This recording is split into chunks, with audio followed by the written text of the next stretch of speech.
Sweet. Anna, Alysha, thank you guys so much for being on. Release the podcast. Of course. You guys have your own podcast all about perfectionism. And I'm really excited to have you guys on because I feel like perfectionism is something that riddles our culture as well as a lot of return to missionaries. Yes. Yeah. We have a whole season in our podcast where we just talk about religion and perfectionism. Yeah. And we have like a whole episode just about missions and perfectionism because it's so prevalent. Yeah. Yeah. We could go on for days about it. Even people that aren't prone to perfectionism will probably taste it at some point. Yes. Definitely. And it always cracks us up when we share what our podcast is about. And we say, yeah, it's about perfectionism. And typically guys say, oh, I don't have perfectionism, but I know my sister or my friend, she could really use this. Yes. Okay, that And I'm kind of just sounds like, me. Yeah. So Yeah, a lot of people. it always cracks us up when people are like, oh, yeah, I don't really relate to that, but that's super cool. And I'm like, yes, you do. Let me ask you a few questions. Yeah. And I'll let you And know. see, give you a diagnosis. Yeah. Because I think a lot of people, like with men specifically, I think, at least from what I've experienced, in their head, when they think of someone as a perfectionist, it's your classic, like, clean girl look, right? She's got, like, she looks perfect all the time, and her room's always really clean, and she's really organized and has everything together. And it's like, oh, that's a perfectionist. She has to have everything perfect and organized. Okay. And typically with guys... That is exactly what I thought. Really? And, okay, yeah. And so, like, but also just, like, the idea of, oh, I'm a perfectionist, and so it's like, okay, super hard worker, overachiever, and somebody you want in your study group. And all of those things are true. Yes. Like that, Yeah. those all have a level of truth to it. One definition we use a ton about perfectionism is from Brene Brown. And she talks about perfectionism as a shield that we hold up to protect us from potential shame, judgment, embarrassment, pain. So it's just a defense mechanism from anything that's potentially harmful. Basically from being vulnerable Yeah. and exposing any flaw in yourself, because we think if we expose anything that's imperfect, we're going to be hurt. Yeah. So it's really just a heavy shield that we hold up, but then on the other side, by holding this shield, we also are disconnecting ourselves from a lot of people and from connection with friends, with God, with family, you know, whatever it might be.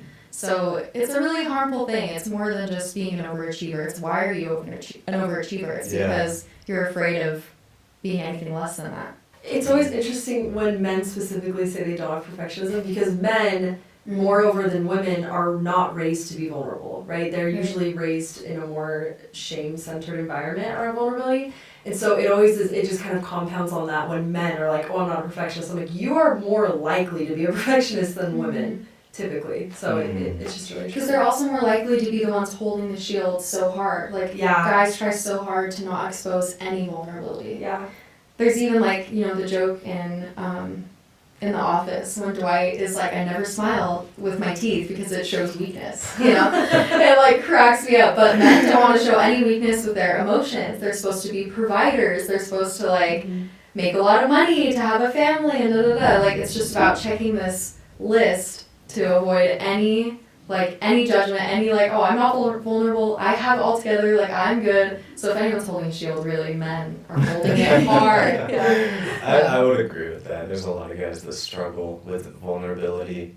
So what does I guess before we get into your guys' stories and how perfectionism has impacted you, can you tell me what that shield looks like practically? For a guy, for a girl, because it might look like being an overachiever and stuff, but yeah, why are they doing it? There's so many ways to define it. There's literally so many ways to define it. I think what Alysha brought up was a really good definition from Brene Brown, that you're trying to avoid pain, blame, judgment, and shame.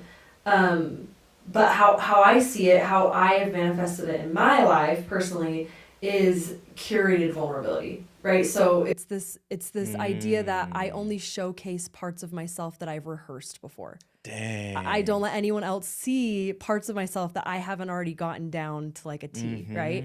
And so then even if I'm saying something that sounds vulnerable or I'm doing something that looks vulnerable, everyone else thinks it's vulnerable, but I know that I have rehearsed it a million times. And so that's what it looks like for me specifically. Is I just don't let anyone see behind the scenes, ever. Anything you're seeing is what I've put on stage beautifully and perfectly. As a comic. Yeah. So, yeah, rehearsing it. Oh my goodness, yeah. Yeah, and like even going with that too, I like one super hard thing I've gone through is divorce. Yeah. And that's a very vulnerable thing. That's something really difficult to go through. And I didn't really want to talk about it openly until I had it down, until I had it rehearsed. Because then when I could talk about it and I was in a better space emotionally, I didn't talk about my divorce with a lot of anger or sadness. I was like, okay. People would always say like, wow, you're so strong. Like you are so brave, you're so this and this, you're handling it so well. But they don't see the behind the scenes. Mm-hmm. And I only share it when I have it put together, so I do appear as if I have it all together and that I am okay. And is there something to be said for that though? Like waiting to like tell everybody about it? Because I feel like some people like push back if I'm wrong, but like I feel like some people would they're not worthy of your story yet. They're not like, they haven't earned that kind of intimacy with you, as well as there's nothing that they can particularly do for you. Right. I think like you don't even have to reach a point of sharing it with anybody, right? But sometimes the intention, even behind perfectionism, it's like, okay, I will share this with this person so I can appear brave and so I can appear that I have it together and that I am relatable because I go through hard things, but I'm okay. Does that make sense? Yeah, that makes sense. So it's like a lot of perfectionism is seeking admiration too from people because it's like anything shiny and glamorous, we live for the applause, really, like perfectionists do. And so I think sometimes it's looking behind the intention of sharing your story, like why? Like why am I doing this? Is it because I need like affirmation? Is it because I need validation? Is it because I want to help someone else? So I think when we ask the why questions behind sharing my story specifically with divorce, I have to think about where it's coming from. And if it's self-serving, because then it's likely a perfectionist intention.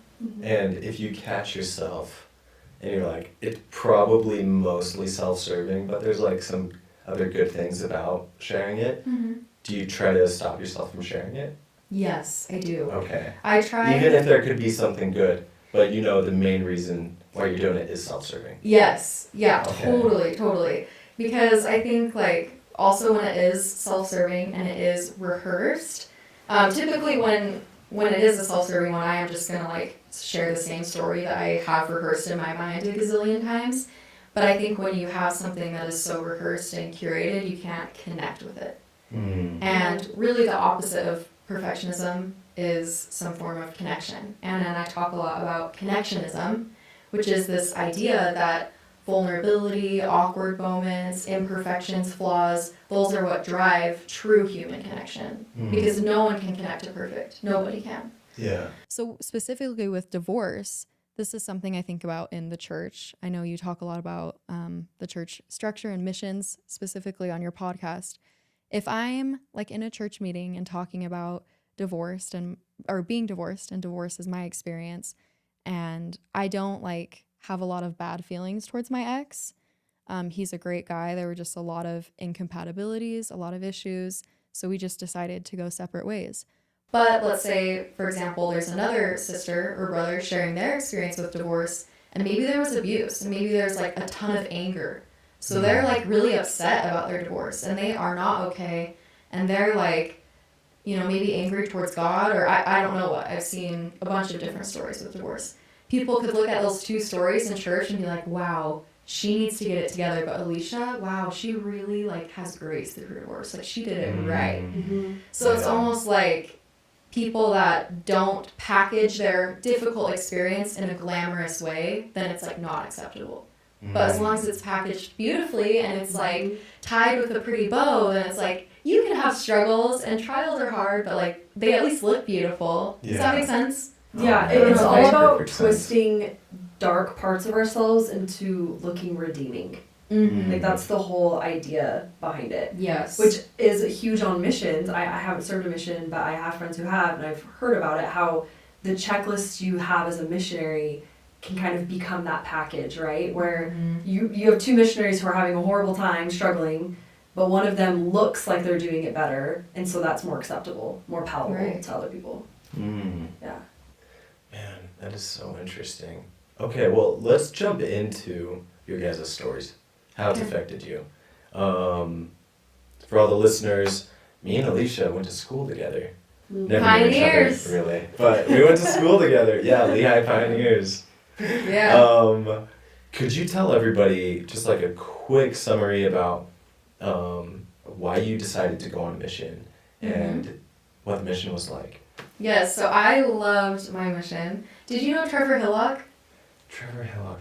That sounds so familiar. That's Is he okay. from Lehigh? Yeah, so he's Okay. from Lehigh and he graduated my year, so 2015. He also got called to my same mission, which is crazy because it's the tiniest mission like ever. But I served in the Adriatic North mission. That's right. And That's I crazy. didn't always want to go on a mission. I was like, I mean, it's not really for me. I was kind of toying with the idea of playing college soccer, and it just like didn't feel right for me. I don't know. I kind of wanted to go have the fun college experience instead of going on a mission.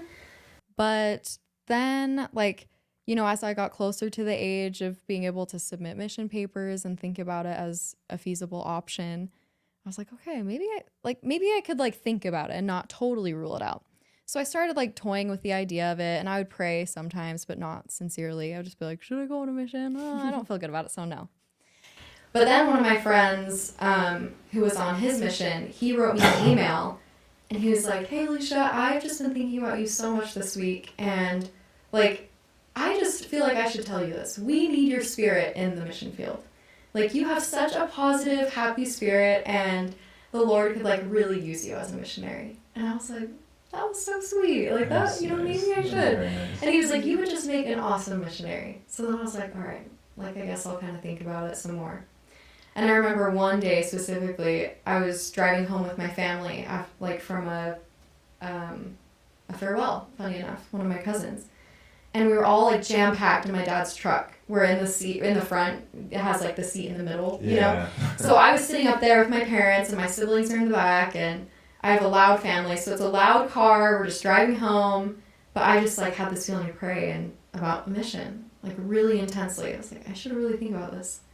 So sitting in the car with all the chaos, I just like, you know, closed my eyes and prayed. And I was like, okay, Holy Father, like, I really would be willing to go if you wanted me to. Like, I really would. Like, should I go on a mission? And then I just had like, it's so crazy, but I legit like had a vision in my mind where I like saw myself somewhere else serving people. And I remember just like serving kids and families, and I was so happy. Like, I was never happier. And I knew I needed to go on a mission. So right then, I was like, I'm gonna go on a mission. My mom like looks at me, she turns down the music, she's like, what? She really wanted me to go. She was like pushing me to go.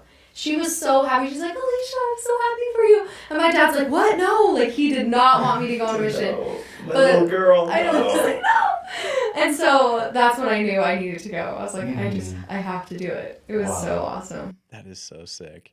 And did you put in your papers right away with that? Yeah, I put in my papers right away, and I was just like so excited about it. And once I put my mind to something that I'm gonna do it, like you can't stop the train, you know? It's just like moving full force. So I submitted my mission papers, got my mission call.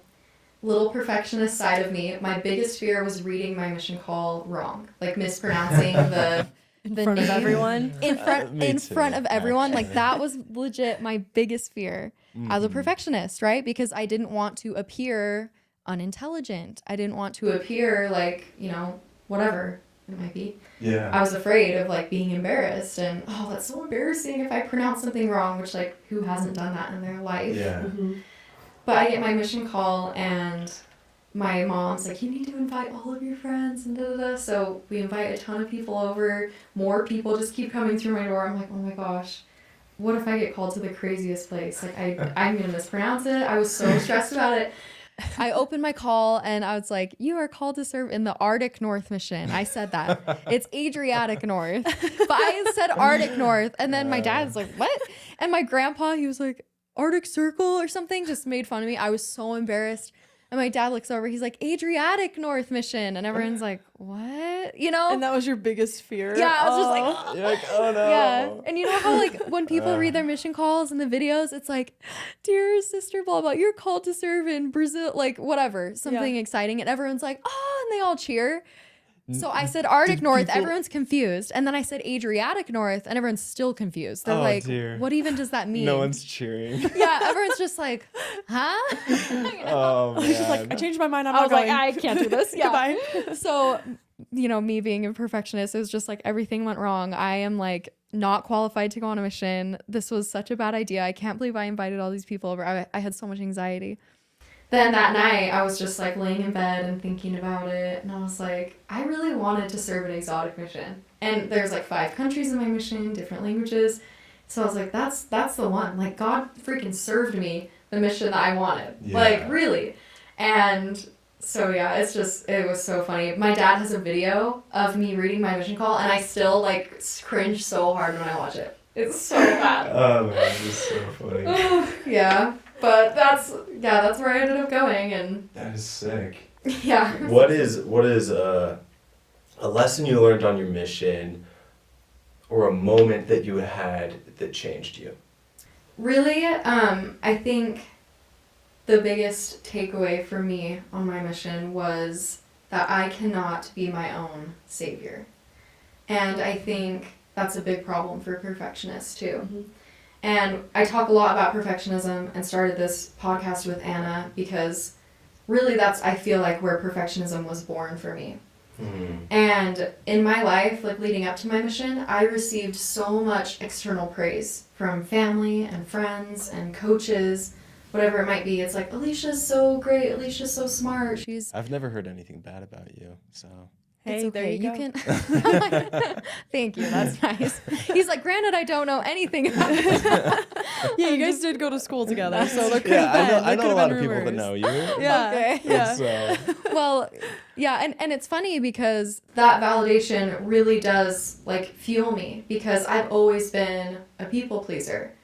And that's not a bad thing. Like, it's not a bad thing to like validation, but it's bad when like other people's opinions have more weight than like my own opinions do. Yeah.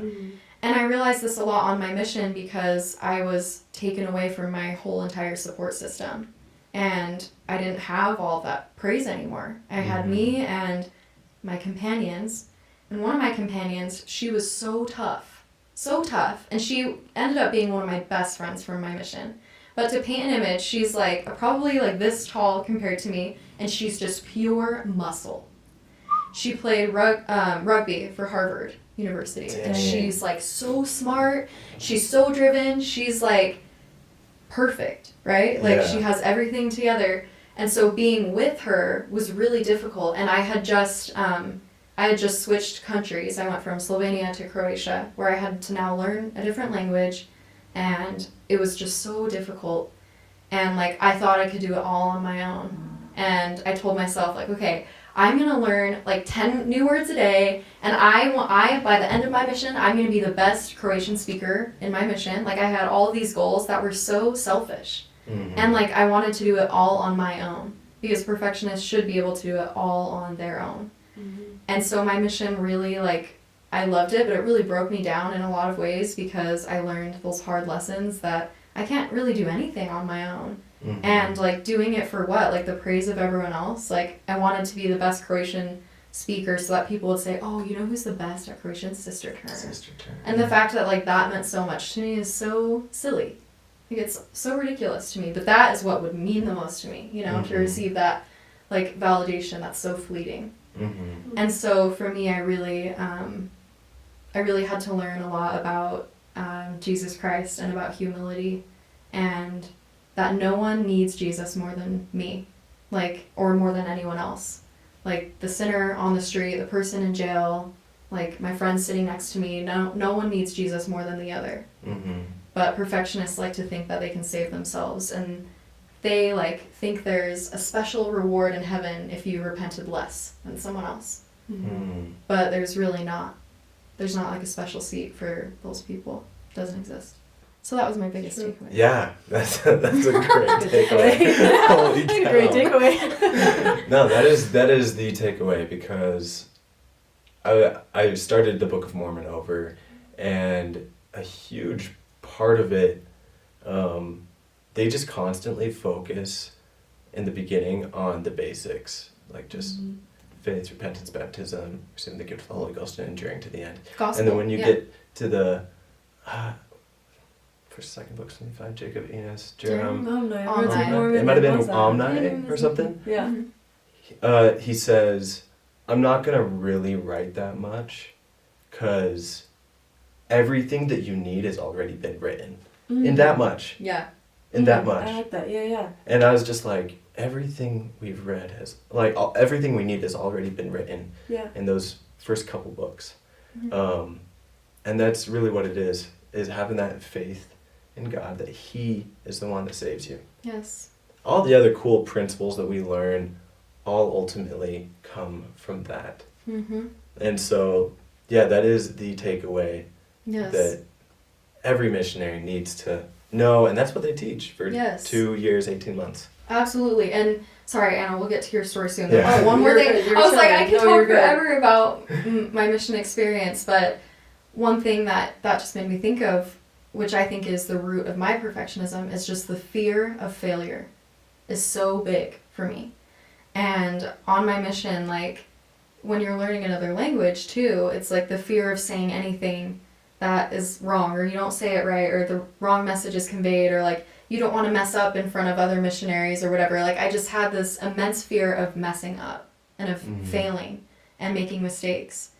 And a big shift in mindset too is understanding that mistakes and shortcomings and all of that, like, that is the plan.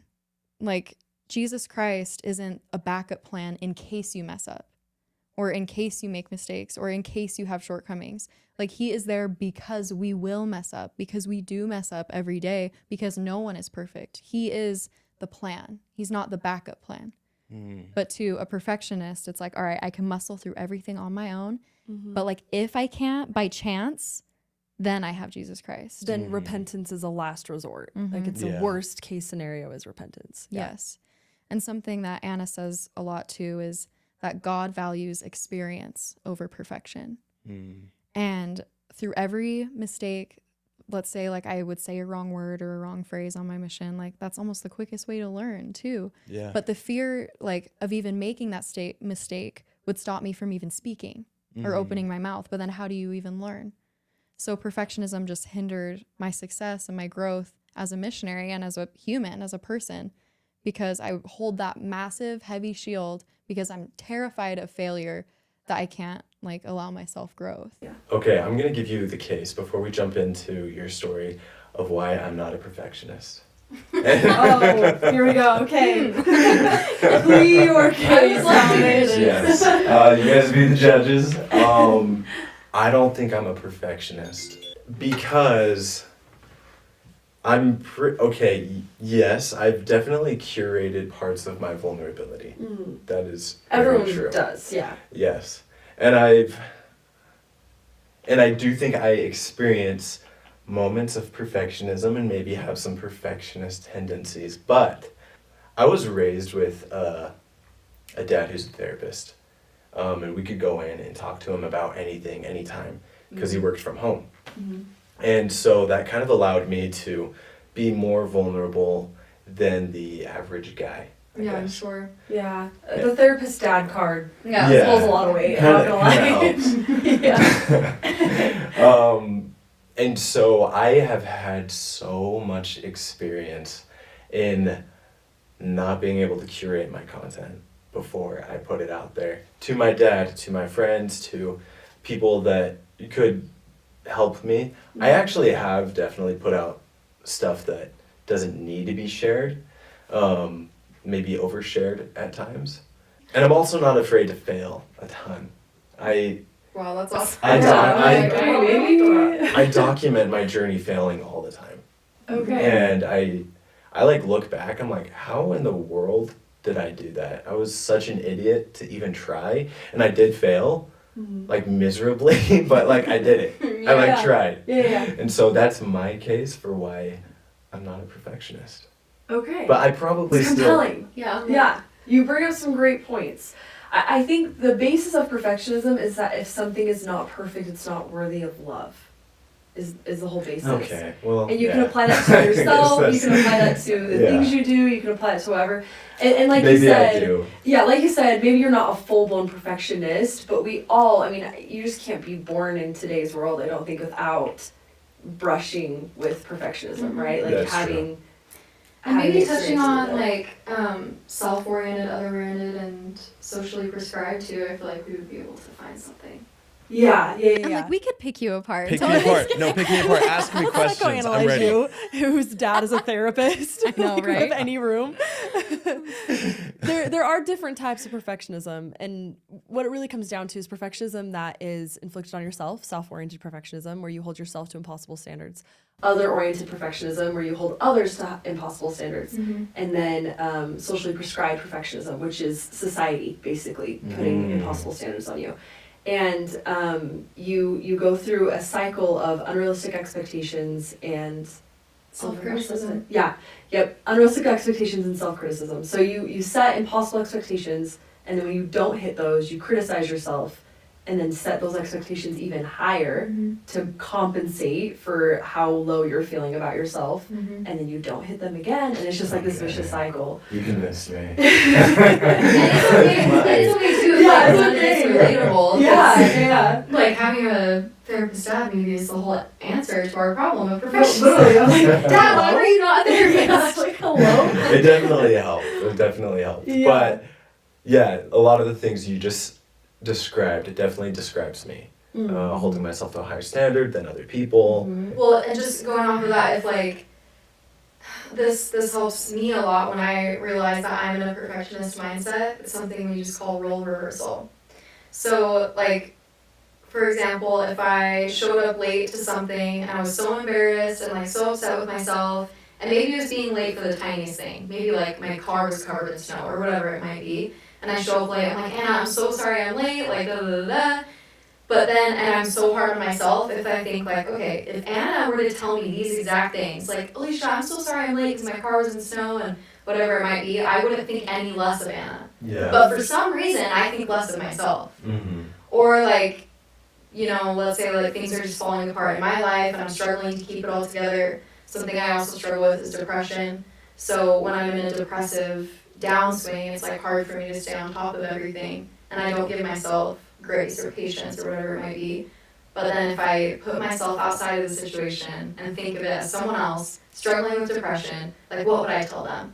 So like practicing that role reversal helps me realize a lot, like, wow, I'm kind of being a perfectionist right now. Yeah. Because I would be so much more forgiving with someone else. Yeah, role reversal is huge, because the real another baseline of perfectionism is you're constantly trying to control how other people see you.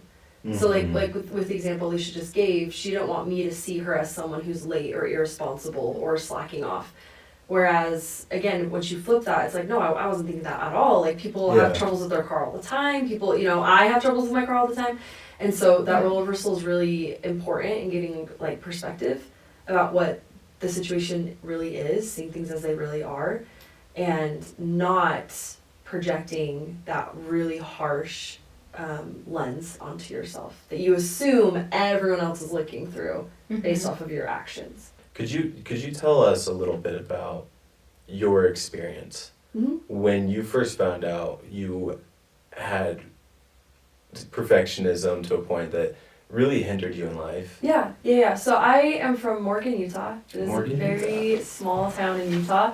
It was the highest population of LDS members per capita in the entire world, was in Morgan, Utah. Yeah, so like and our high school is pretty small. It was like, I don't know, my graduating class was like 150. So like Post Malone moving there may have dropped that stat a little bit. He moved to Morgan? Yeah. He has a house. My house is in the background of his music video. One No of them. Isn't that so way. funny? I'm like, What the? That's I sick. know. Yeah. Unless anyway. he gets baptized. He just needs to follow young boys. Young boy's path, life journey. And, yeah, get Yeah. baptized. Yeah, it's so funny, right? Yeah. So it's the highest population in the entire world. So our high school had like, I don't know, 600 people, 700 people in it.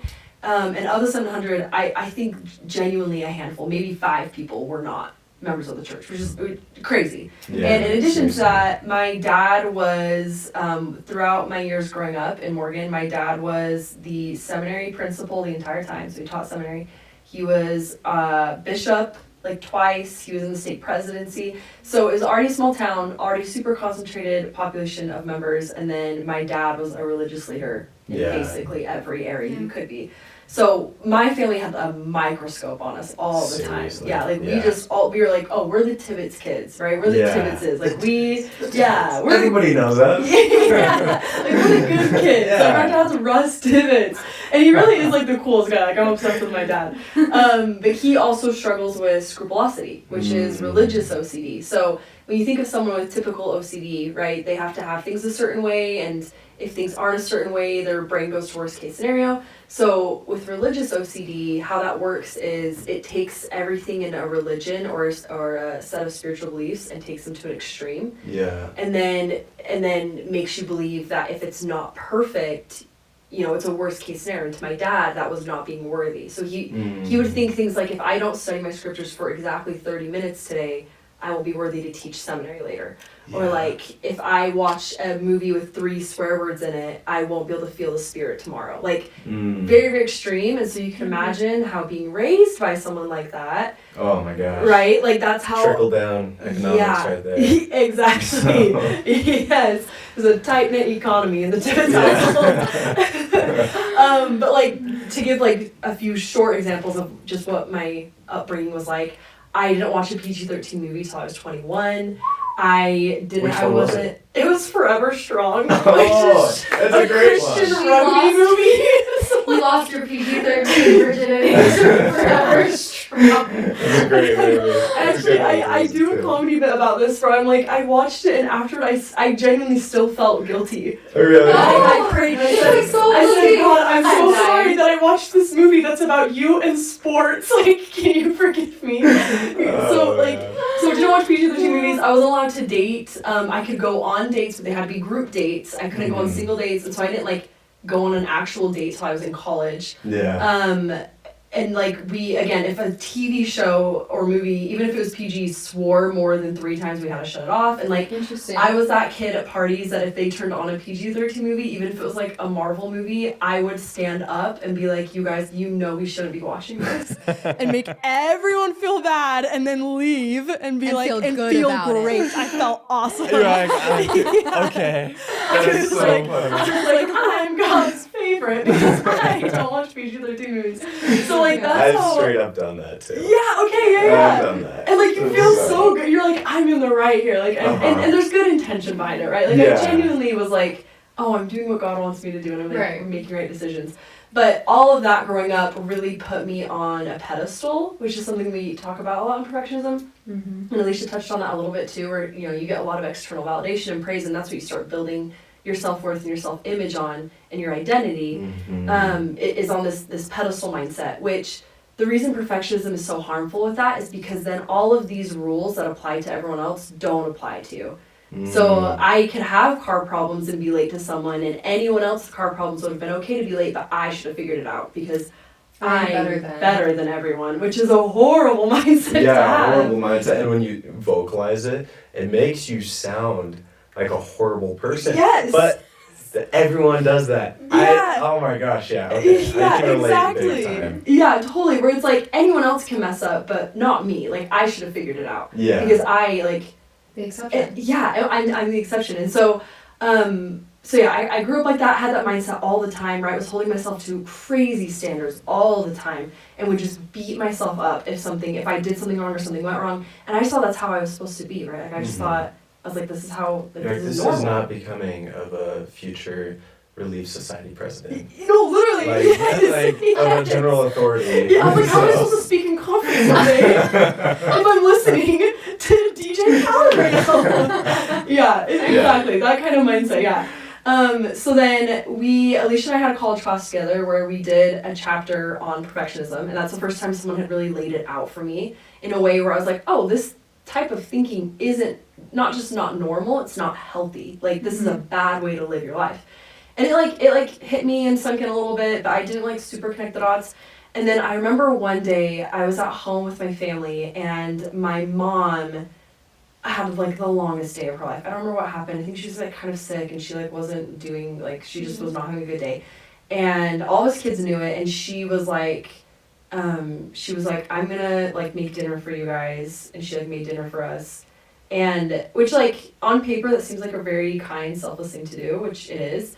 But there was just this moment where I realized where I was like, and this was specific to my mom, where I was like, she didn't make dinner with for us to be a good mom. She did that to look like a good mom.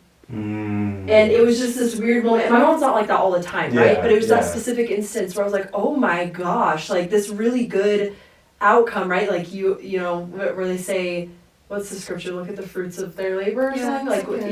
There was this really good fruit, right? My mom making dinner for us, even though she's had a hard day, that's really great. But the intention behind it was because she needed to look like a good mom. She needed to do what a good mom does, not she wanted to serve us and love us. And she's done the opposite, right? Multiple times where she does want to serve and love us, and she does that. Sure. But it was this one instance, And so then I internalized that, and I was like, how many interactions have I had with people where I've done the thing I'm supposed to do to look like the person doing what they're supposed to be doing, instead of actually connecting with people or actually helping people or not trying to make myself look a certain way. Yeah. And it was earth shattering. It suddenly every interaction I've ever had, I was analyzing it. I was like, most of my interactions have been self-serving, and it's been to protect myself from looking a certain way or not looking a certain way.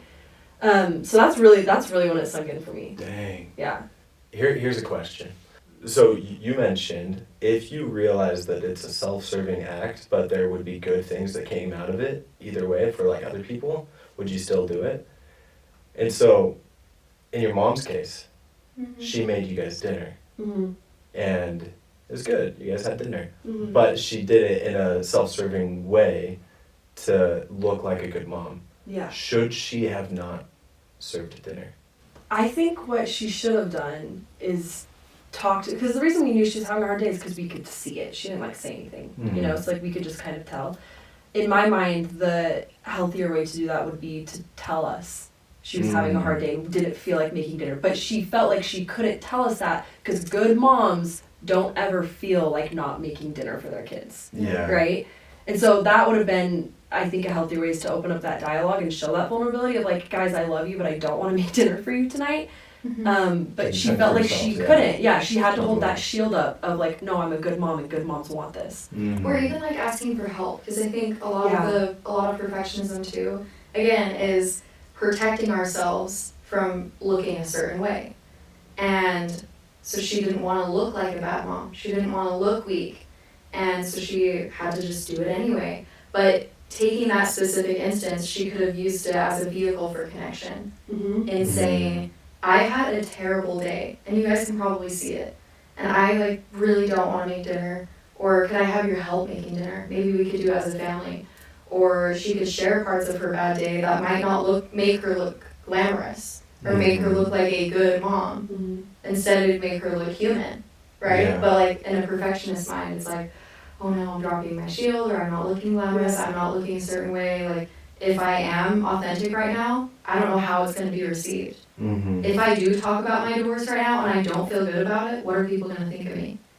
So I think it's just instead of avoiding that vulnerability, instead of turning away from it and trying to appear a certain way, it's just taking it head on, which invites a lot of uncertainty.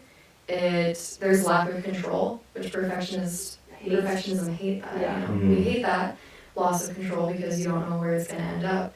But that is how we ultimately connect with people. Because what Alysha touched on earlier, connectionism, that's something that Alysha and I came up with for this exact reason. Because we were like, how do you actively combat perfectionism? Because a lot of things are coming out now, right, with Brene Brown and other people that's defining perfectionism and how to identify it and kind of what it is. And there are like things coming out about how to cope with it, but we really wanted to think about how can we proactively reduce this? Like, how can we proactively go against it?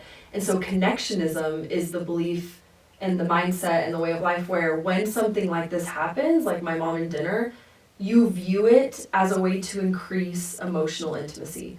And you see it as an opportunity, you're like, okay, this is a great moment for me to increase emotional intimacy with those around me rather than trying to appear a certain way to them. Yeah. And that's been really like a game changer for me. Because then in these moments, I'm suddenly not focused on what I'm looking like or how I'm appearing or if I'm being vulnerable or not. I'm focused on, you know, the people around me and how I can connect with them and make that real and authentic. And that's really helped. And I know that people in my life have appreciated that a lot more. I know Alysha, because we've been friends for a lot of years. Yeah. And when we were first friends, after a couple of years, Alysha was like, yeah, the first couple of years, like, I felt like I didn't even know you. And I feel like every time I talked to you, we started at square one. And I was like, yeah, that was on purpose. So It was working. Yeah. And, but to a certain extent too, like, on our podcast, I think our most recent episode, we talk about how perfectionism has ultimately betrayed us. And we have had the most major, like, breakdowns because perfectionism works to an extent. Like, it serves Otherwise you you wouldn't do it. to a point. Yeah. Like, Anna and I were both very, like, successful in school and in our careers and, like, what we do. And we accomplished a lot in our schooling. And we got a lot of praise from UVU, from professors, from whatever it might be. So it worked up to a certain point. It's just not sustainable is Not the thing. sustainable. It works, yeah, but it won't work forever. And the fallout from it is Really bad. intense. Yeah. Honestly, when you guys are talking, I could take the word perfectionism and just replace it with addiction. And you guys it'd be the exact same. Whoa. Because I've been in the recovery space, I've seen a lot of addiction, and everything you guys are saying sounds like addiction. Whoa, that's interesting. I've never heard that That is before. really interesting. Yeah. They talk about the opposite of addiction is connection. You hate losing control.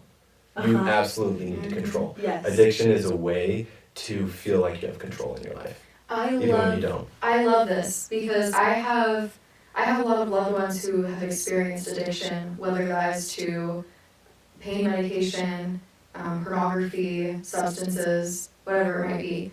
And I was reading in this book that is about addiction, specifically with pornography, but I think it relates to so many other things.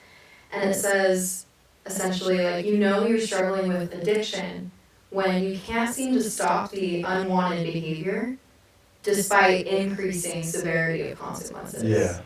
So, like, even though things are getting worse, like, you can't seem to stop the behavior, even though you hate the behavior. It's like, I don't like being a perfectionist. I don't like it. Yeah. I don't like constantly, like, expecting perfection of myself. I don't like having surface level connections. I don't like feeling lonely. I don't like these things, but for some reason, like, it's provided me a level of comfort up to this point.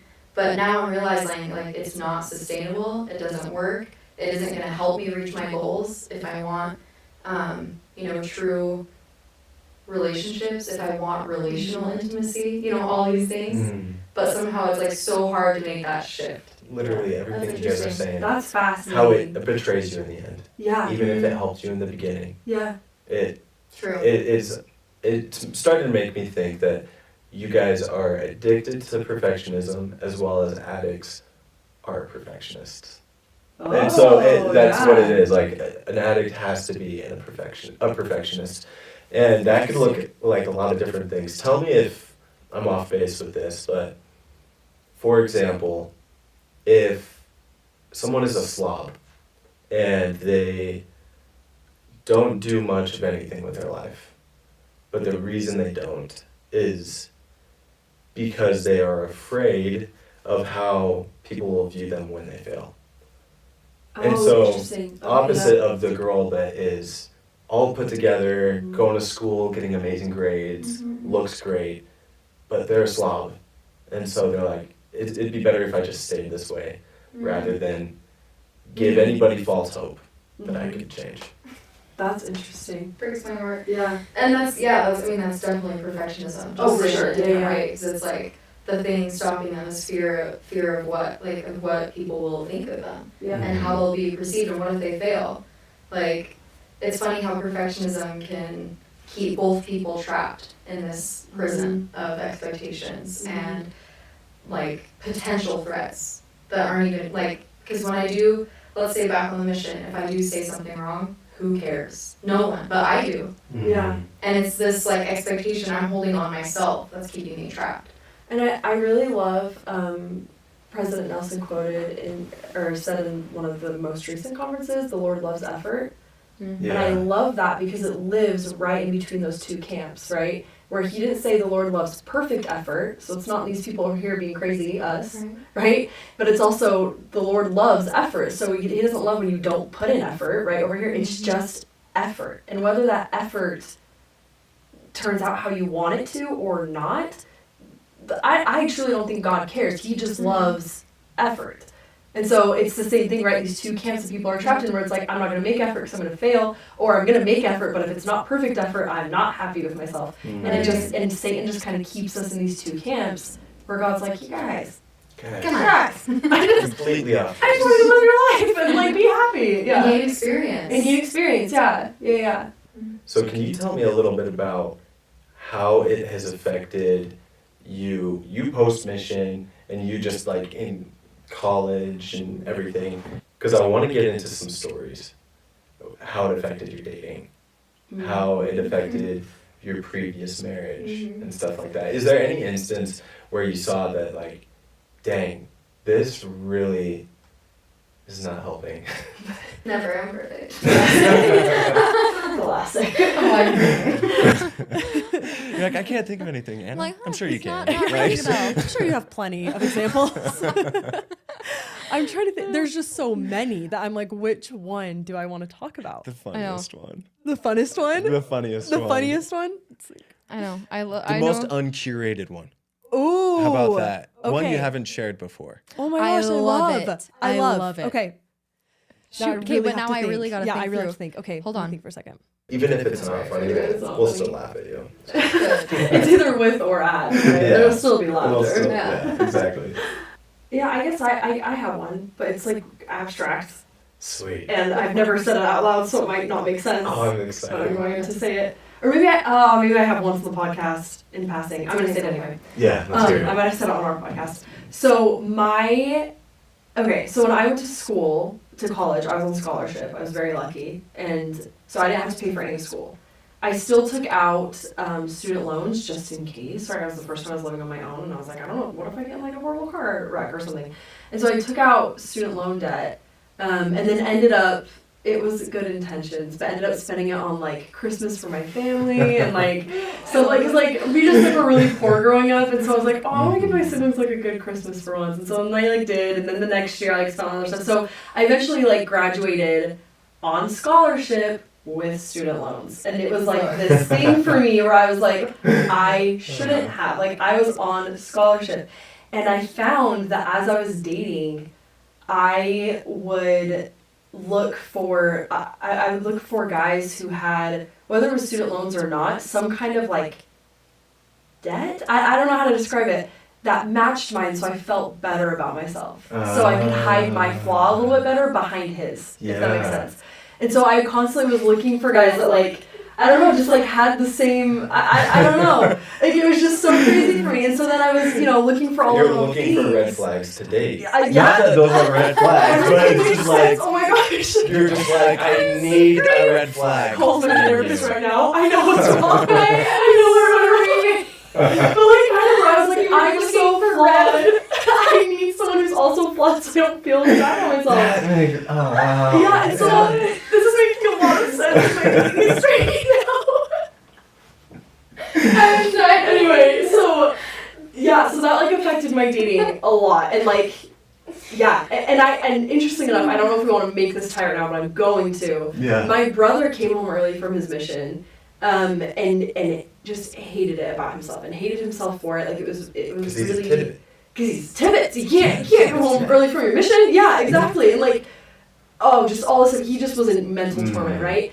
And he also found himself wanting to date people who had the same, either had come home from their missions early or like weren't worthy to go on missions because of XYZ, because that made him feel better about his flaw because he was kind of hiding behind their flaws. But I didn't realize that I was doing that until he talked to me when he got home from his mission, and I was like, bro, you're totally doing this. You're looking for people with the same flaws as you. And I was like, oh my gosh, like I'm doing that. I was like, that's how I know you're doing it. So yeah, I guess that wasn't a story. It was a little more abstract, but it happened multiple times while I was dating, so funny. where I was looking for guys like that. Yeah. I was just like you and your brother, actually. Really? Because I was like, I'm not worthy of a good girl. And so for a while I dated outside of the faith. And but I knew I wasn't ever gonna marry one of them. And so I was just like dating for validation, but I couldn't date a good girl because that made me feel bad. Yeah, So- because then it like it kind of like removes your Yeah. shield a little bit because you're constantly having that comparison of the person you're dating, and it just magnifies the things that are wrong with you. Yeah. Yeah. That is so funny. That's so real. I think yeah. I told I Anna know this one time, but it makes me think about like speeding on the freeway because I speed quite a bit, and normally I'll go like 80, I don't know, on the freeway. That's I know, crazy.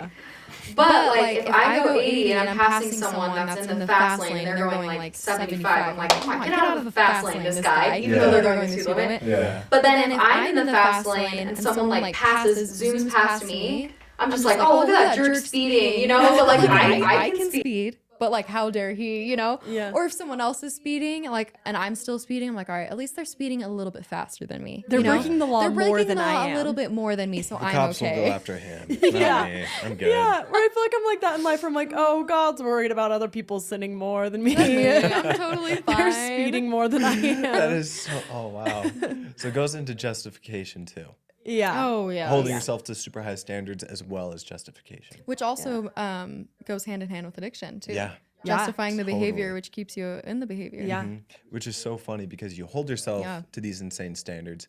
You hate yourself when you don't, Mm-hmm. but then you justify the action, which is the opposite of what we're taught. Like in the gospel, it's love the sinner but hate the sin. But for some reason, we love the sin and we hate the sinner. Yes. Yes, exactly. and so- yeah. Totally. It's nuts. Okay, my story, well, I don't know if it's like a specific story. I guess it's just like what I'm dealing with like at the moment, Ooh, okay. So I, yeah, I very. love this. Wow, very- this is This is exciting. very- This is just like, whoa. Okay, here we go. easy. This is like happening right now. This is Yeah. happening. Connection. Yes. It's happening. This is the most exciting. So let's see. Well, I left the jazz in. Has it been? It's been over a year, I think. Almost a year. Yes, It's been almost a It's been year. almost a year, and I say left the jazz, but I actually got fired, and it like Gosh, sent dang me it. into a spiral. Mm-hmm. But you can listen to a whole episode about that on our podcast. Yeah. But Perfect. Yeah. Good plug. Perfectionism. Popping. Popping? Perfectionism. I'm sorry. I was like, wait, what is he? I know your guys' podcast. I just blanked. Popping amazing. perfection. That was so great. But basically, when that happened, it just like, that's not not me, right? Like that's not glamorous to get fired. Like, oh my gosh. So it sent me into this rough mindset, whatever. I like recovered. And I decided to start my own business managing vacation rentals, managing Airbnb properties. That's what I do. And it's been great, but it's been a lot of work starting a business, a lot of work. Yeah. And I finally like started to get in a good swing of it. It's all going well. But then like a few months ago, I decided to take a break with my boyfriend. That was so hard, and mentally that was so hard. And then I took on a new property that I'm bringing on, and I have to like fully furnish the whole thing. Like it's a ton of work.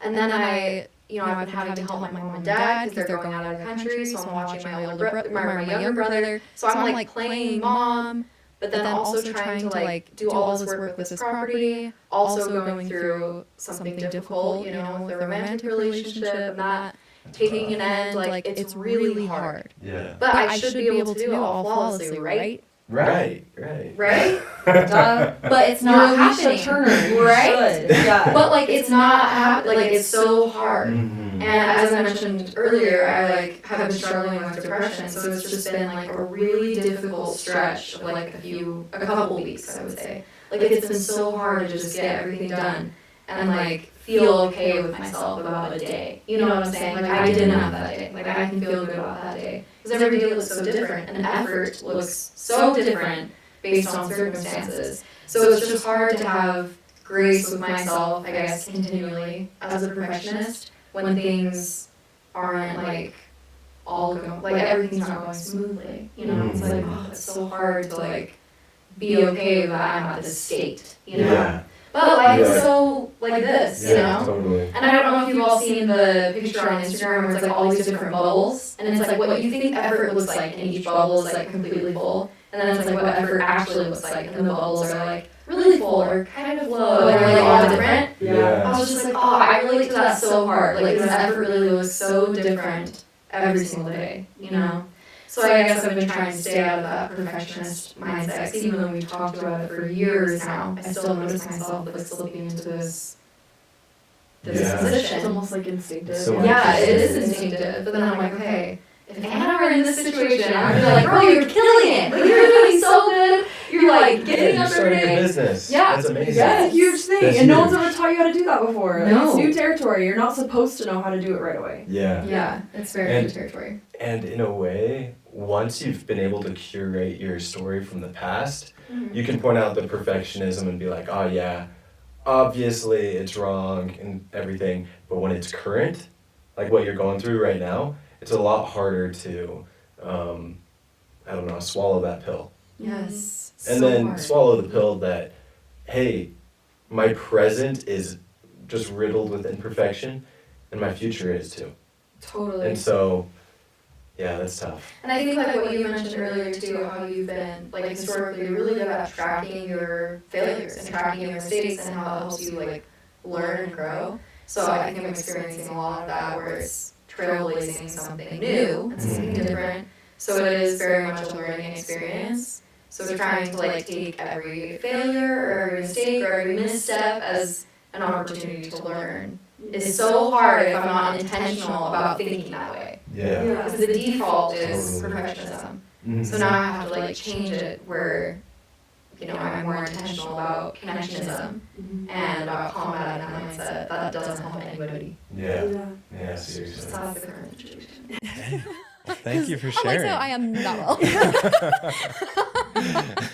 Because perfectionism, another belief of perfectionism is that something can't be messy and lovable at the same time too, which is then really hard in the church, right? Because What mess looks like in the church is you're not going to the temple regularly, you're not studying your scriptures, or if you have mental illness problems, that's messy, right? Or if your Yes. family isn't the perfect cookie cutter family that's supposed to look like, that's messy. And so if it's messy, it's not worthy of love, whether that's love from you, love from God, love from other people.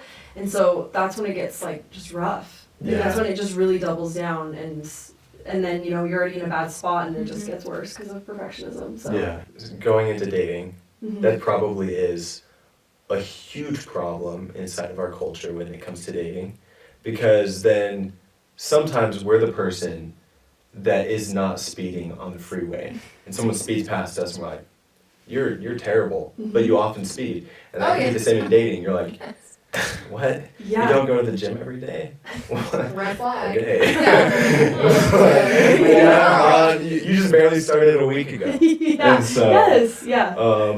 or in terms of going to the temple, you just barely got your temple recommended back, and you're judging somebody because they didn't take the sacrament next to you, Mm-hmm. or something like that. Yes. Oh my gosh, yes. Because again, then it's this belief that if you're good, right, then you won't need to repent. Mm-hmm. If you need to repent, you're not a good person, and then repentance makes you good after the fact. Mm-hmm. So perfectionism loves to tell that narrative of like, you're a good person. You're not just a good person, you're a better person than everyone else around you. That's so weird. Yeah, right? And so it's this like really vicious cycle where obviously you're gonna mess up and like have to repent and have to go through all these things, but perfectionism has you convinced that like Just throws you on both extremes. Yeah, Like, I'm it ju- amazing yeah. and I'm not. Yes. Both based in shame and perfectionism. Yes, exactly. Yeah. So in dating, that is a huge thing. I feel like And that's just a huge isolates thing. people. Mhm. There Yeah. are so many lonely. I've never known. I don't think there's a more lonely generation Yeah. than this one. Mhm. Guys don't go out, don't ask girls out. Girls feel lonely as well. And it's just like, what? Oh, man. Yeah.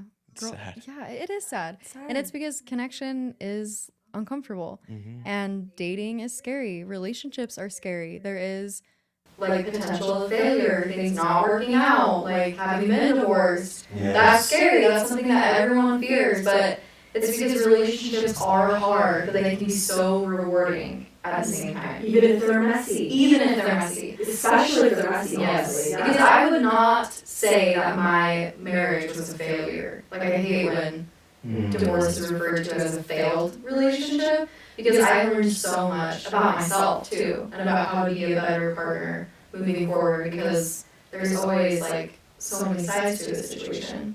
And so I wouldn't call that a failure at all, but people get so scared to date or afraid of commitment because it means that like there could be potential pain. I was just gonna say there's a line in a song, I cannot remember the song, but I need to find it.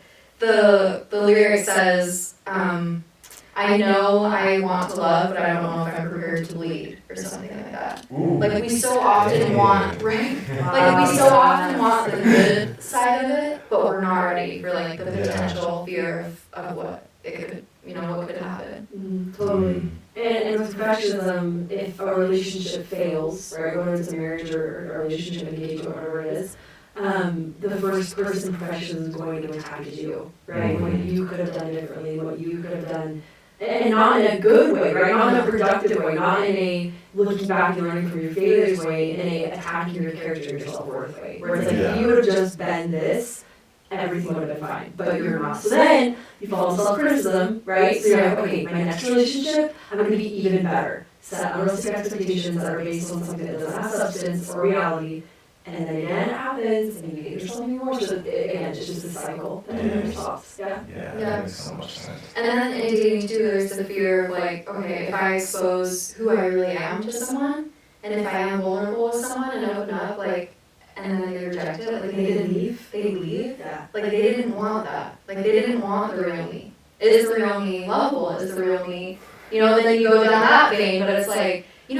could be so many other things, like you two people might just not be compatible for each other. And that's okay. Like something Anna and I laugh about is like we don't love everyone in the world. Like there's a number of people that I don't like and I wouldn't want to be with. But the thought that not everyone in the world loves me, like, oh, that crushes me. Which again, Like, yeah, it's Exactly, I'm not you. So, come on. it is so funny. Yeah, because another part of perfectionism is the belief that you have to fill every role for everyone. So you have to be the person someone goes to if they need a good listener, and someone who gives advice, and you need to be a good sister, and a good mom, brother, dad, whatever. And so then to have a situation in dating where someone sees the side of you and they don't want it, that like sets off the like alarms for perfectionism. It's like, oh, you're supposed to be a perfect match for everyone because you're you, right? You're on this pedestal. You're supposed to be the cure for everyone. So then when you're not, it's like horrible. Killed, yeah. It's like, what? Am I not everyone's savior? Yes. What? Yes. Yeah. I think that in the church culture, the church has done us a great disservice on focusing way too much on marriage. And the emphasis like of marriage and how important marriage is. And I do think marriage is very important. But that's not the point of life on earth. Like the point of life and coming here and getting bodies is to like gain experience and to become more like God. And the whole point is to become something greater. Like to become like Jesus Christ and more like God. And marriage often is a mechanism to becoming Christ-like. Because it is so hard. Like we've talked about, relationships are hard. Like there's potential pain, you get exposed to like your weaknesses and all this stuff. Like it is a purifying experience. Divorce is a purifying experience. But that isn't like the whole purpose of life. And so I think sometimes people like feel so much weight on their relationship status. Like, oh, I'm single, I'm in a singles ward. I wish there weren't singles wards. I wish there were all family wards. Because then it's like even more segregating things based on relationship status. These are the people who couldn't find love. Yes. Hopefully they can find love in each other. Figure it out. I wish they were all to you. right? Yeah. Like, I wish they were all family wards, and then like they could still announce, you know, hey, like, we're doing this young single activity at like this day of the week, young women are doing this day of the week, whatever. Because the point is to become like Jesus Christ. And you can do that regardless of relationship status, regardless of sexual orientation, regardless if you serve a mission. Doesn't matter. Like, it's all about becoming something and becoming the best you possible. And I think often in dating too, when you are trying to become something and become someone, like, people will naturally gravitate to you who are trying to do the same thing. Yeah. And so I think when we have authentic connection and when we're trying to build authentic connection, like, it shouldn't feel super forced. Because then maybe it's not like going in the same direction as you, you know? And so I think sometimes there's so much pressure on like dating and marriage, and everyone just needs to like take a breath and relax. Like, remember, we're all just trying our best, like trying to become like Jesus out here. And like eventually, you know, things work out, things don't, doesn't matter. Like, we'll all figure it out. Yeah, totally. I think we really, in the culture, again, a huge disservice is we make dating the most exciting part of our lives. Like, just culture, right? Like, anytime you want the tea on someone's life or you want to know what's going on, first you ask about dating. Like, that's the very first thing you ask about. And the reason I think it's so exciting to most of us is because of that significance that's placed on it. Which again, it's not a bad thing, right? Marriage is a great thing. Yeah. But it really can mess up people and relationships when that's the most exciting thing. Because then anything else you're doing is just second class, right? Anything else you're doing is just a filler for when you get it figured out with marriage or a relationship. Right. And something I would love to add on to that too, in church culture, it's very much check boxes. So it's like born, baby blessing, baptized, getting the priesthood, young women's medallion, mission, marriage, then what? And then it's like kids, but then what? Like, there's no boxes to check as like success. It's like, oh, you did it, you're done with life, you know? And so I think that's what makes it so hard too, because that is like the entire rest of your life is repeating the gospel of faith, repentance, you know, keeping covenants, making covenants, maintaining them, enduring to the end. Like, that's what the whole gospel is about. But sometimes we reduce it just to check boxes. And then we tend to judge people's like success, right? Or how their faith or their discipleship on the boxes that they're checking. Totally. What were you gonna say? And that's why a lot of missionaries, when coming home, lose that purpose, because they're like, what's next? Right. I guess marriage, but like, no one wants me. You can't force it. No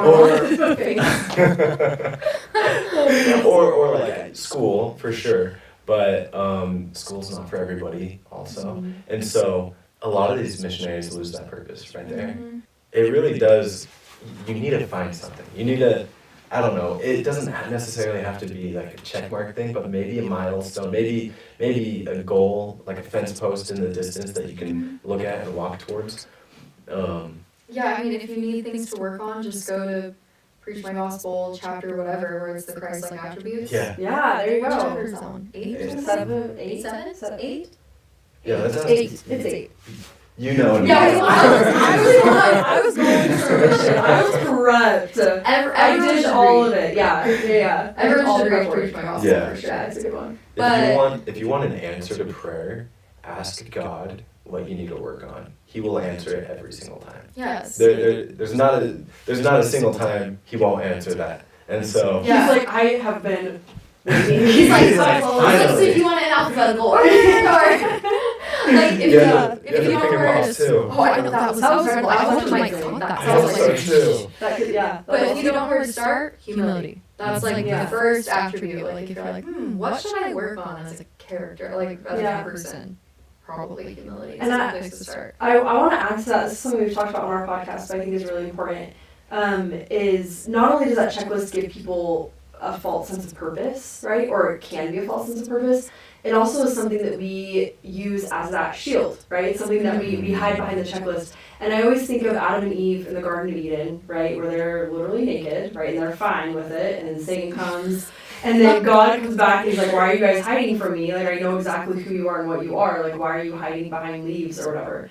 And I think that we sometimes are like Adam and Eve, where we hide behind these checklists, and we think it'll save us from being what we really are. And what we really are is a flawed human. Like, that's just what we are, and we can't run away from that. And sometimes we use these checklists to convince ourselves or try to believe that God is convinced that we're not that. That's deep. You know?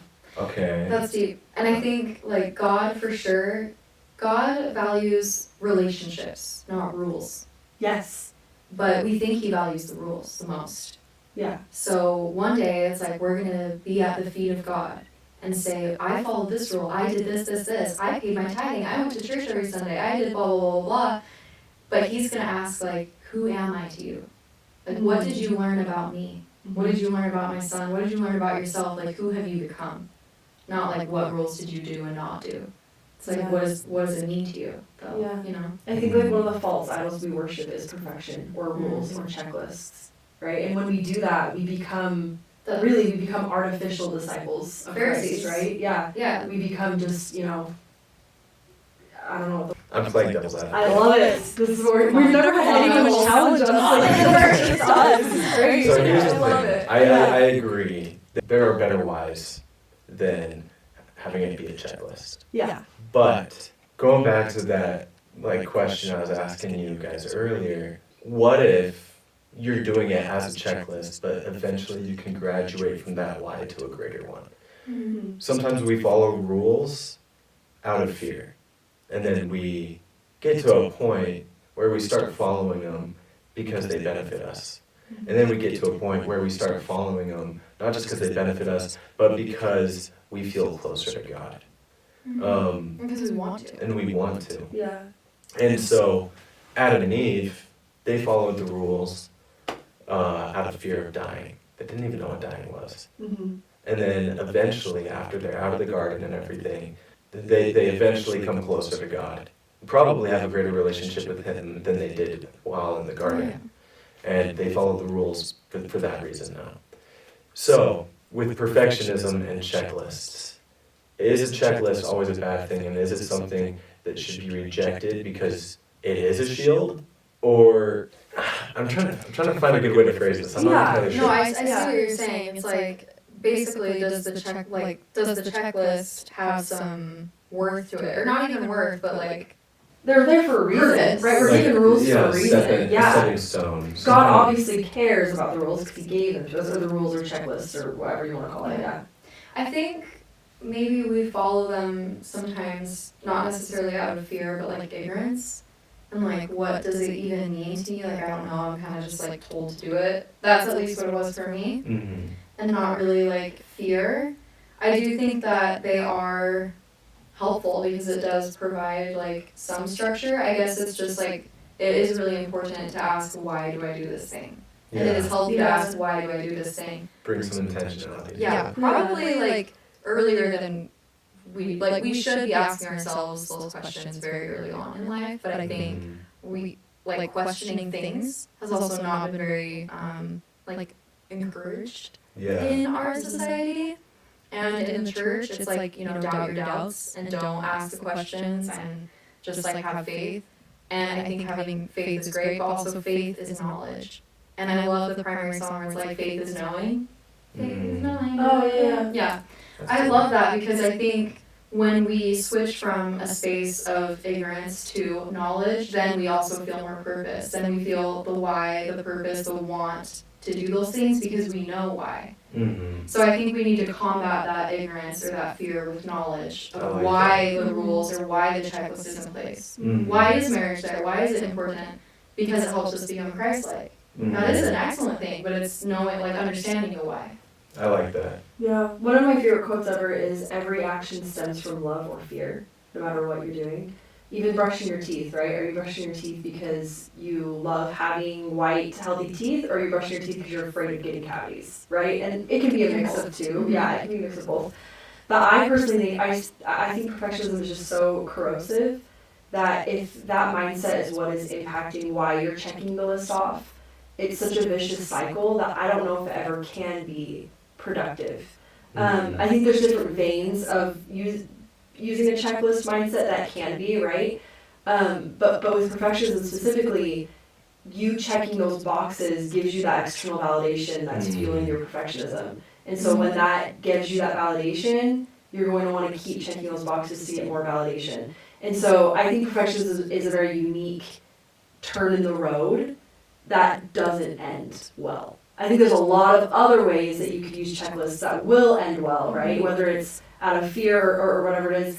And like Alysha said, one of my favorite things to say is I believe in a God who values experience over perfection. And what the plan of salvation looks like is attests to that, right? Where we could have come down here and been perfect, but God didn't want us to. He wanted us to come down here and experience.